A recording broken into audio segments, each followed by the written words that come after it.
everyone. Welcome to the Arm Coach Podcast, episode 126. So, listen, we're going to do something a little different today because I get this question all the time. Kristine, you talk about becoming a naturally toned woman and building self trust instead of relying on motivation. But what does that actually look like day to day? What do you do when you don't feel like showing up? So, I want to give you a real behind the scenes look at how I coach myself through this because the tools I use to stay consistent with my arms are the same tools that built my business, kept me showing up for this podcast every week, and honestly saved my relationship with myself. There is a voice that lives in almost every woman's head, and she has opinions about your arms. She has opinions about whether you're going to actually finish that workout or skip it again. And for a long time, I let her run the whole show. I had a client say something to me recently that I told her I was stealing because it was too good not to. She said, I want to turn the critic on my shoulder into the coach on my shoulder. That is exactly what I've spent years figuring out how to do. I definitely had a critic who ran her mouth for a long time, and I did nothing to stop her because I didn't know how. Now I have a coach on my shoulder instead, and she is the reason that I still show up on the hard days. So I'm going to break this down into 5 parts: awareness, acceptance, practice, interrupting, and learning. Okay, so let's get into it. So the first part is awareness. And so here's the truth right out of the gate: you cannot change a voice you've never actually listened to. Okay, now for me, awareness starts with time alone with just me and my brain. That used to be the last thing that I wanted. My brain didn't have anything nice to say, so why would I want to sit with it? But I had to build that space anyway, because you can't fix what you refuse to look at. So for me, this shows up as my morning walk. It's the very first thing I do every day. No phone, no email, no scrolling through what everyone else's arms look like before 9 in the morning. Just me and whatever my brain wants to bring up. Some days I'm thinking about work, and then some days I'm annoyed about something small. Some days I actually enjoy the walk, but I get to see what's actually in there instead of drowning it out the second I open my eyes. I used to wake up and immediately check my phone. I was filling my brain with everyone else's noise before I ever asked myself a single question. If you want to become a woman who follows through on her own workouts, you have to start hearing your own thoughts before life hands you 100 other people's. The second piece of awareness for me is writing things down. I cannot say this enough. If a thought stays trapped in your head, you will treat it like fact. You'll believe, I don't have time for this workout, the same way you believe the sky is blue. But the second you write it down, you get a little distance. You start to see, oh, that's not a fact. That's just a thought I'm used to having. So when I catch myself thinking something ugly about my arms or my consistency, I write it down, right? Getting it out of your head is the first step to realizing it was never the truth. It was just a habit of thinking. Then there's part 2, which is like acceptance. Acceptance is huge. And it starts with something most of us skip completely, which is actually naming what you're feeling. So many women blow right past this. I don't want to name it. I just feel off. I feel blah. I feel like garbage today. You have to name the actual feeling, because once you do, you know what you're dealing with, and you can remind yourself that nothing has gone wrong. And I want to tell you something that, I don't share very often. When I was 13, my parents' marriage fell apart, and it was not quick and it was not clean. It fell apart in the way things do when two people are in too much pain to stop hurting each other. I used to lie in bed listening to them argue, and I felt helpless, like the walls were closing in and there was nothing that I could do. So I did the only thing that made me feel better, and that was to eat. I didn't even realize what I was doing at the time. Food was the one thing I could control when everything else felt like chaos. And it worked. So I kept doing it for years. 20 years later, I walked into a store to try on a pair of pants and I could not fit into the largest size on the rack. You guys, I went out into my car and I cried. That was the moment that I saw exactly how far I had drifted from myself. And the truth that I had to face was that 13-year-old girl, she wasn't lazy and she wasn't undisciplined. She was scared and she found a way to survive it. She kind of made herself small and she never learned how to actually feel the hard feeling instead of eating past it.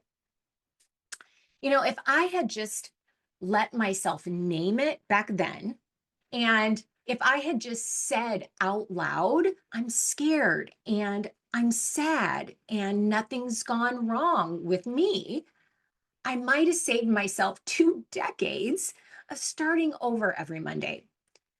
So now, when something hard comes up, I name it instead of running from it or numbing it. You're feeling anxious right now, and that's okay. You're feeling disappointed you missed your workout, and that's okay too. Nothing's gone wrong. You're just having a feeling, and feelings are allowed to visit without you handing them the keys to your whole day. And then there's practice. Practice is the part everyone wants to skip. You listen to a podcast like this, and something clicks, and you think, great, now I understand myself. So, where are my toned arms? Practice is the piece nobody wants to hear about because it's not glamorous. But here's the thing, we wouldn't sign up for a marathon and skip every training run. You have to actually practice these tools the same way you practice a bicep curl. One thing I practice constantly is asking better questions. Most of us get stuck asking dead end questions. Why can't I just stick to a workout plan like everyone else? What's wrong with me? These questions don't lead anywhere useful. Instead, I practice asking, what thought am I thinking right now that's making me want to quit? That question actually goes somewhere because it points you back to your thinking instead of your circumstances. I also practice doing things that scare me way more than I ever did when I was hiding in oversized clothes. I wear the sleeveless top before I feel ready. I post the video before my arms look good enough. I show up to a heavier set of weights, even when part of me wants to hang back with what's comfortable. And every single time I do a hard thing before I feel ready, I'm teaching my brain a new lesson. You can survive this. That uncomfortable feeling passed, and you're still standing. And I also practice in small, unglamorous ways, like wading through a craving without reaching for food to numb it, standing in line without pulling my phone out to distract myself. It's wild what your brain does when you actually let it sit there instead of rescuing it. Mine used to spiral into, how much longer is this? Why is this taking forever? Watching that happen taught me so much about how quickly my brain wants to escape discomfort and how much power I get back the moment I just let it be uncomfortable for a minute. And finally, I practice new identity thoughts by using them as my passwords. Okay, so right now, The thought I'm working on, typing into existence every single day, is something like she follows through now. And I have to type it to open my laptop. That forces my brain to practice a new pathway instead of the old familiar one. Now we get to interrupting. And interrupting is what keeps this whole cycle from just running on autopilot. It starts with interrupting your critic. And let me be clear, she is still there, but I've done a lot of work, but she still talks sometimes. The difference is I don't obey her anymore. I learned this years ago from something as simple as stubbing my toe.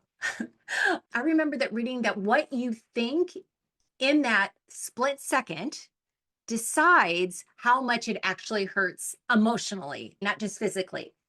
And so the next time I stubbed my toe, I caught myself mid string of insults towards myself. And I thought, wait, what if I just interrupt that? And what if I didn't have it mean anything about me?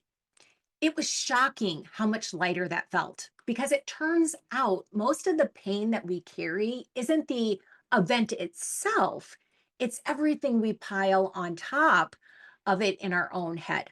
So I practice this constantly with the mirror. My critic didn't have anything nice to say for a long time. Ugh, your arms look soft today. Why does your skin look like that? Nothing kind ever. Now I catch that first ugly sentence and I interrupt it before it finishes, right? I don't have to love everything I see to refuse to trash talk myself over it. And language matters here too. I watch the word should like a hawk because should never once created a good feeling in anyone. I should have worked out this morning. I should look better by now. I catch it and swap it immediately. I want to, or I'll get to it later. Taking should out of your vocabulary takes a shocking amount of pressure off. Then there's interrupting urges. I don't really get the urge to skip a workout out of nowhere anymore.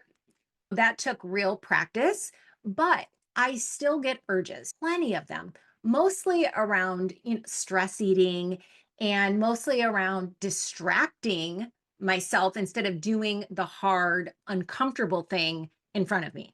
My brain still tries to offer me an out. Maybe just check your phone instead. Maybe today's not the day.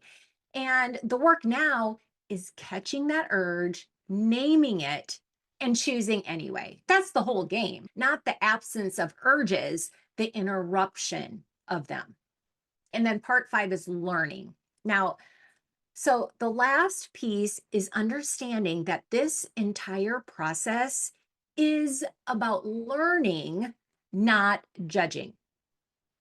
I was teaching a class recently on noticing where we judge other women, especially around their bodies and their consistency. And one woman raised her hand and said, Kristine, I notice myself judging other people, but then I feel like a terrible person for judging, and I just get kind of stuck. So here's what I told her. Judgment itself is neutral because every brain does it. The problem is what she made it mean. She made it mean I'm a bad person. And when she believed that, she felt shame, and shame makes women hide instead of grow. So, for most of us stuck in a shame spiral, loving ourselves it just feels miles out of reach. Curiosity is a lot closer. I notice myself judging someone and I just get curious. Where did that come from? What does that say about what I value? So I use that same curiosity on myself constantly. I wonder why I skipped that workout, right? Why is my brain offering excuses today? Now, if you can get curious instead of getting cruel, you open up so much room to actually grow. So I want you to pause on this. Think back to the last time you talked yourself out of something good for you. What did that voice sound like? Whose voice did it remind you of? Okay. And then here's the real question. If your daughter, your best friend, or the 13-year-old version of you were standing there instead, would you have said the same thing to her? Probably not. So, why does she still get to say it to you? So, this is how a naturally toned woman gets built, not through a perfect streak of workouts and not through silencing every hard feeling that shows up. She's built through awareness, through actually naming what you feel instead of eating past it, through practice, through interrupting the old script, and through choosing curiosity over judgment over and over until it becomes who you are instead of something that you're trying to remember to do. Your arms change because your habits change, and your habits change because you finally trust the voice running the show. So, if this episode hit something in you, I want you in my world. So, head over to Arms by Kristine at thearmcoach.com and let's build toned arms and a relationship with yourself that finally works together. Remember, this was never about becoming someone new. It's about becoming someone you actually trust again. All right, everybody, I'll see you next week.